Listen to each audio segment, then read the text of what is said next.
कृपा करीना कृपा करीना कृपा करीना भोला जी ऐसन लभर मिले राधा जी के जैसन। कृपा करीना भोला जी ऐसन लभर मिले राधा जी के जैसन। सबके हूँ के नजर में रहे निमन करत होके उ फैशन।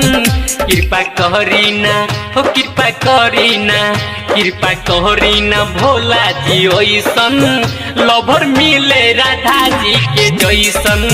कृपा करीना भोला जी ऐसन लभर मिले राधा जी के जैसन। सुनिए बाबा लभर मिले राधा जी के जैसन।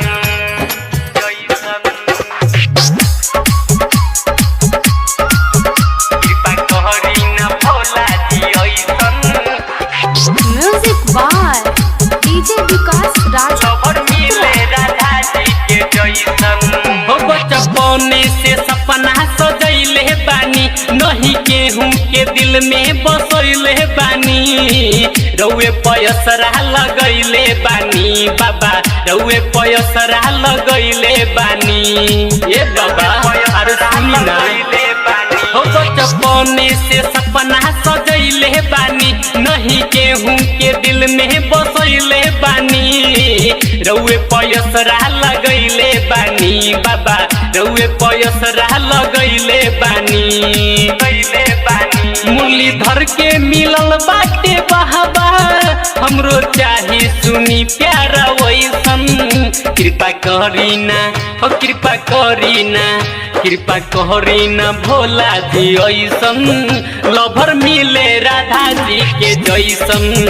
कृपा करीना भोला जी ऐसन लभर मिले राधा जी के जैसन।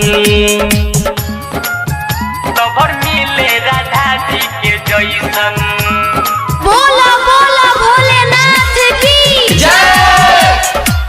कृपा करीना भोला जी ऐसन लभर मिले राधा जी के जैसन।